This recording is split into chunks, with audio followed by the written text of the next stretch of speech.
Hello നമസ്കാരം, ഞാൻ Bindu Vipin. Bindu spices വേൾഡിലേക്ക് എല്ലാവർക്കും സ്വാഗതം.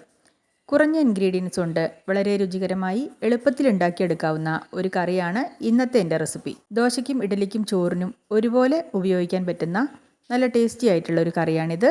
രാവിലെ ജോലിക്ക് പോകുന്നവർക്കും ബാച്ചിലേഴ്സിനും ഒക്കെ പെട്ടെന്ന് ഉണ്ടാക്കിയെടുക്കാൻ പറ്റുന്ന എന്നാൽ വളരെ രുചികരമായ നല്ലൊരു കറിയാണിത്. അപ്പോൾ എങ്ങനെയാണ് ഈ കറി ഉണ്ടാക്കണമെന്ന് നമുക്ക് നോക്കാം. ഈ കറി ഉണ്ടാക്കാൻ പ്രധാനമായും വേണ്ട സാധനങ്ങൾ ഇതൊക്കെയാണ്: 2 സവാള, 2 തക്കാളി, 3 പച്ചമുളക്. പച്ചമുളക് അത്ര എരിവുള്ള പച്ചമുളകല്ല, പച്ചമുളകിൻ്റെ സ്വാദിന് വേണ്ടി മാത്രമാണ് പച്ചമുളക് ചേർക്കുന്നത്. സാമ്പാർ പച്ചമുളകാണ്.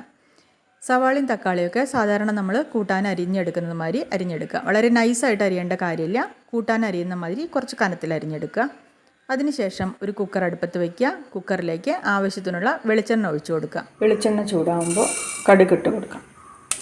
കടുക് പൊട്ടി തുടങ്ങി 1/4 ടീസ്പൂൺ ഉലുവ, ഇനി ഉണക്കമുളകും കറിവേപ്പിലയും.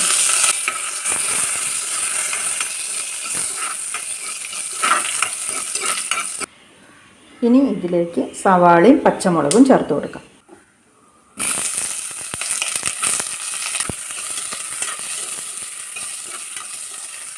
സവാള 1 മിനിറ്റ് നന്നായിട്ടൊന്ന് വഴറ്റിയെടുക്കുക.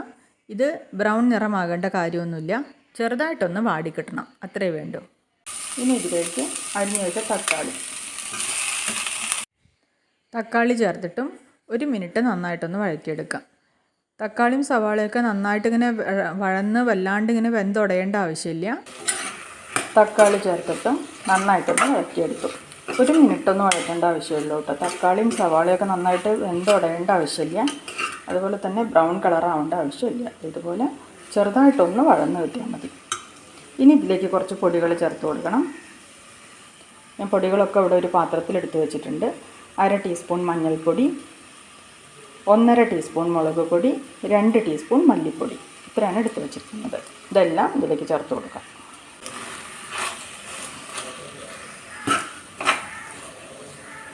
ഈ പൊടികളുടെ പച്ചമണം മാറുന്നത് വരെ ചെറുതായിട്ടൊന്ന് വഴറ്റി കൊടുക്കാം. വളരെ എളുപ്പത്തിൽ ഉണ്ടാക്കാവുന്ന ഒരു കറിയാണ്.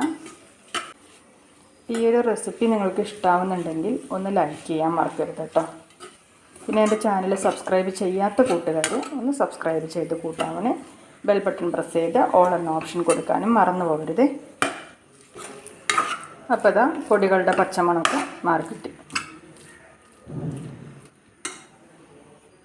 ഇനി ഇതിലേക്ക് ആവശ്യത്തിനുള്ള വെള്ളം ഒഴിച്ചു കൊടുക്കാം.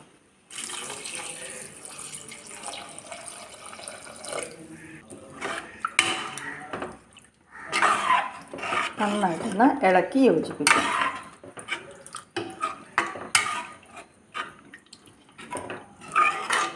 ഇനി ഇത് നന്നായിട്ടൊന്ന് വേവിച്ചെടുക്കണം.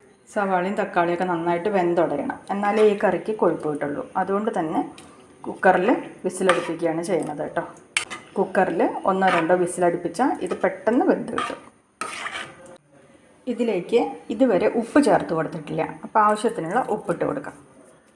ഇനി കുക്കർ അടച്ച് വെച്ച് 2-3 വിസിലടുപ്പിക്കാം. തക്കാളിയും സവാളയൊക്കെ നന്നായിട്ട് വെന്തുടഞ്ഞ് കിട്ടണം. കുക്കറിൽ 3 വിസിലടുപ്പിച്ചു. എയർ പോയതിന് ശേഷം കുക്കർ തുറന്നു. അതിനുശേഷം ഇതിലേക്ക് കുറച്ച് കായപ്പൊടി ചേർത്ത് കൊടുക്കുന്നുണ്ട്.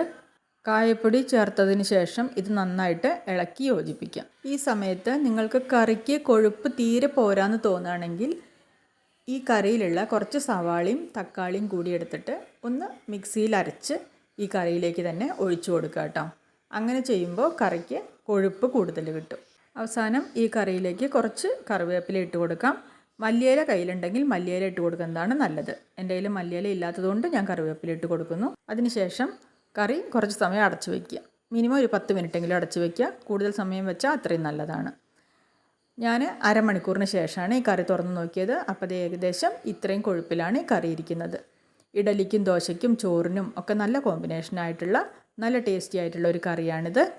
അപ്പോൾ ഈ രീതിയിൽ നിങ്ങളിതുപോലെ കറി ഉണ്ടാക്കി നോക്കിയിട്ടില്ലെങ്കിൽ ഒന്നുണ്ടാക്കി നോക്കൂ കേട്ടോ. ഇപ്പോൾ നാളികേരത്തിനൊക്കെ ഭയങ്കര വിലയാണല്ലോ. അപ്പോൾ നാളികേരം ഒന്നും ചേർക്കാതെ തയ്യാറാക്കാൻ പറ്റുന്ന നല്ല ടേസ്റ്റി ആയിട്ടുള്ളൊരു കറിയാണ്. അപ്പോൾ ഈ റെസിപ്പി നിങ്ങൾക്ക് ഇഷ്ടമായി എന്ന് ഞാൻ വിചാരിക്കുന്നു. വീഡിയോ കണ്ട് സപ്പോർട്ട് ചെയ്ത എല്ലാവർക്കും നന്ദി, നമസ്കാരം.